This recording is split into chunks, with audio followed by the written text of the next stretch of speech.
Bird scooters have called Columbia home for a few months now, going back and forth with the city on a potential agreement to keep them here longer. But the scooters have brought injuries, including broken bones, concussions, and the list goes on and on. KOMU 8's Eric Graves joins us here in the studio. In this Target 8 investigation, he takes a look at how much protection Bird's user agreement provides.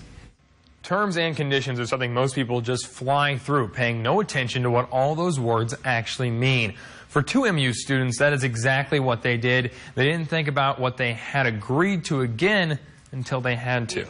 I was just riding it like normal, and I hit the pothole behind me, flew off, did like a 360, rolled. Noah Touchette is an MU sophomore who used to ride Bird scooters back and forth to class all the time until... Broke both my arms, broke this elbow in 6 places, metal plate right here, 6 screws going up each side, and then broke my right arm as well. All that plus concussion. Touchette said he wasn't wearing a helmet, but said he's an experienced rider. I can only stretch it about this far, and they said that's about as far as I'm going to be able to stretch it for a couple months at least. Touchette isn't alone. MU sophomore Kenzie Fry also hurt herself while riding a Bird scooter. And I just think like I got too much speed. Basically, I went to go like kick, and my shoe got caught underneath the Bird. It ripped off my foot, and I wiped out. Fry had a broken toe and had to get 7 stitches on her foot. It turns out Fry and Touchette are not alone. They're 2 of dozens of people that have been hurt on electric scooters citywide. That's according to MU Health Dr. Christopher Sampson. So I think all total, probably since we've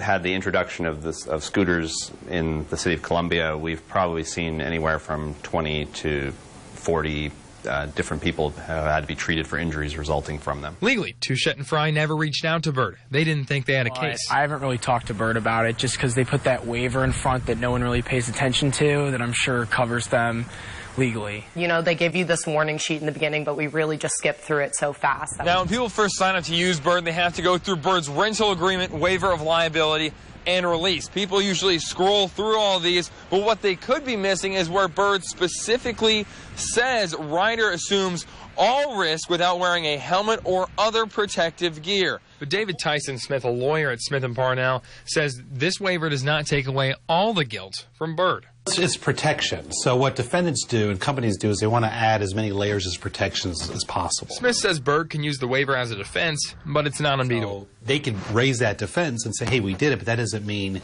you can't break through that wall. We reached out to different personal injury lawyers across Columbia, and they all told us they don't have any clients seeking a lawsuit against Bird. But Smith says the suits are coming. So I think you're going to see probably a wave of cases, and once someone breaks through the wall, then the floodgates are going to be open. I think they're going to be ready to start settling these. For now, the electric scooters are still available to use, but can be just a crack in the road away from a serious injury.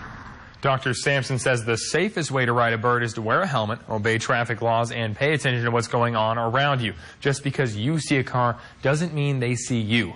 Bird echoes the same sentiment and offers to send users free helmets if they want one. For Target 8, I'm Eric Graves, KOMU 8 News.